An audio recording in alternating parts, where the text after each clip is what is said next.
சமூக ஊடகங்களில் போலி கணக்குகளின் பின்னால் ஒளிந்து கொண்டு பகடிவதையில் ஈடுபடுவோர் தங்களின் அச்செயலுக்கு பொறுப்பேற்றேயாக வேண்டும்.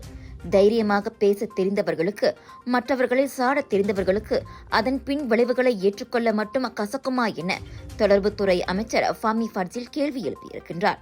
முகத்தை மறைத்துக் கொண்டு போலி கணக்குகளின் பின்னால் ஒளிந்திருப்பவர்களிடம் ஏதோ சரியில்லை என தெளிவாக தெரிகிறது.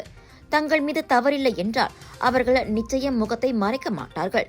போலி கணக்குகளின் போர்வையில் உலா வரமாட்டார்கள். எனவே அவற்றை சரி செய்யும் கடப்பாடு அரசாங்கத்திற்கு உண்டு. இந்த போலி கணக்குகள் மீது நடவடிக்கை எடுக்குமாறு மலேசிய தொடர்பு பல்லுடக ஆணையம் MCMCயை தாம் உத்தரவிட்டிருப்பதாக அவர் கூறியிருக்கின்றார்.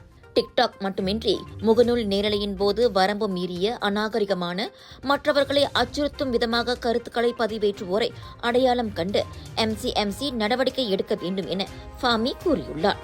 சமூக ஊடக பிரபலமான ஏஷா எனப்படும் ராஜேஸ்வரியின் தற்கொலைக்கு டிக்டாக்கில் போலி கணக்குகளின் பின்னால் ஒளிந்து கொண்டிருந்தவர்களே காரணம் என கூறப்படுவது குறித்து அமைச்சர் இவ்வாறு பேசினார்.